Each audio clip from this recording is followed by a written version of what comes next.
I love physical media. There's a certain satisfaction to holding a film that I love in my hands that you just inherently can't get from streaming services. And I'm not against streaming services. I actually love that I get to legally watch films I already own on DVD without having to risk damaging said DVDs. But if we're talking about a film like, say, the 2018 Suspiria remake, for example, getting to watch it on Prime Video is just not gonna cut it for me. I gotta have that shit on my shelf, you know what I'm saying? And one of my favourite things about physical media is the cover art. But unfortunately, great cover art is mostly reserved for collector's edition Blu-rays and things like that. While DVDs are usually less concerned with that and more concerned with what we call floating head syndrome.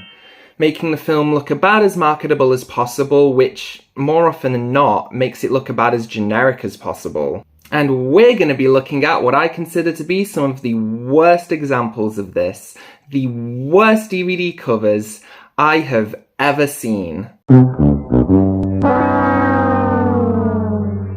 Now, the confusing thing about a lot of bad DVD covers is that usually the films already have great posters that they could have used instead. But in the case of The Northman, them using the original poster is the problem. It's not a good poster. Not only do we have ourselves a case of floating head syndrome here, but it just doesn't reflect the tone of the film at all. It makes it look like just another action film, and to the people who are looking for that, they're only being set up for disappointment. Because this is not a crowd-pleasing film at all. It's dark and aggressive and bleak. If I was in charge and I had to pick from one of the film's official posters to use for the cover, then I'd go with this one. Personally, I don't think any of them do the film justice, but at least this one has some artistry to it, and it's just about simplistic enough to not be misleading. Speaking of misleading, what is this cover telling you about this film? Cute? Yep, those rabbits, they sure are cute. Very warm colours too. Must be a real family-friendly film to have a cover like this, huh? Well...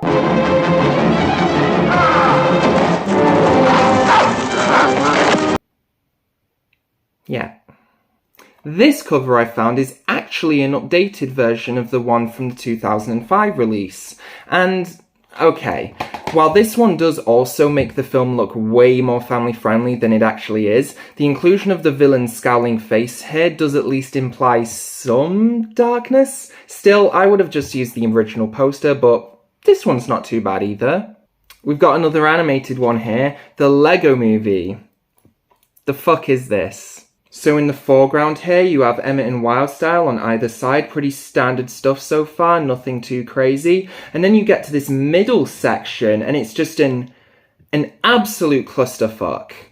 It really comes across like they just picked 3 of the secondary characters at random and just threw them in there without bothering to organise them or anything. Do I even need to say that I would have used the original poster instead? Of course I would have. I don't know why they didn't. Just anything other than this. But the worst is still yet to come. In the meantime, though, this is Operation Avalanche, a very underseen, very underrated film about a couple of CIA agents faking the moon landing, which also had a perfectly good poster that they didn't use. I'm surprised that this was distributed by a studio as major as Lionsgate, because this cover makes it look like an asylum film. Again, with a misleading tone. This is not an action film. This is not a sci-fi film. It is a comedy thriller mockumentary, and it's great, but not what someone might be expecting based on that cover. Yes, I know people are perfectly capable of reading the blurbs on the back, but the cover is still what's giving the first impression. It still has a responsibility to reflect the tone of the film, in my opinion. And last, but certainly least, the reason I'm making this video in the first place, the Spider-Man trilogy. I say this as someone with very limited experience in graphic design. I think I could make these in about 30 seconds. I mean, look at them. They literally just dragged a couple of cutouts onto a black background and called it a day. These right here are some next level half-arsery. I especially love the inclusion of the numbers on the bottom here, you know, just in case you weren't sure that Spider-Man 2 was in fact number 2. This cover's a number 2, get that out of my face, it's stinky. And at first I thought these were only so minimalist because they were part of a box set, but no, I've seen these being sold individually like this too. I don't understand. I mean, I understand repackaging older films every few years to, you know, keep them fresh to consumers, I guess. But why go with these? Why would anyone think that these would sell better than these? Is it a rights issue? Does Sony not have the rights to use the original posters or something? I mean, I don't know how that could possibly happen, but it's the only justification I can think of. Anyway, that's all I have for today. Please, while you're here, like, subscribe, and comment below what your least favourite DVD covers are, or most favourite. I realise I've been very negative in this video, so by all means, let's have some positivity down in that comment section. Or if you don't feel like doing any of that, then I'd still like to thank you so much for watching. Have a good night.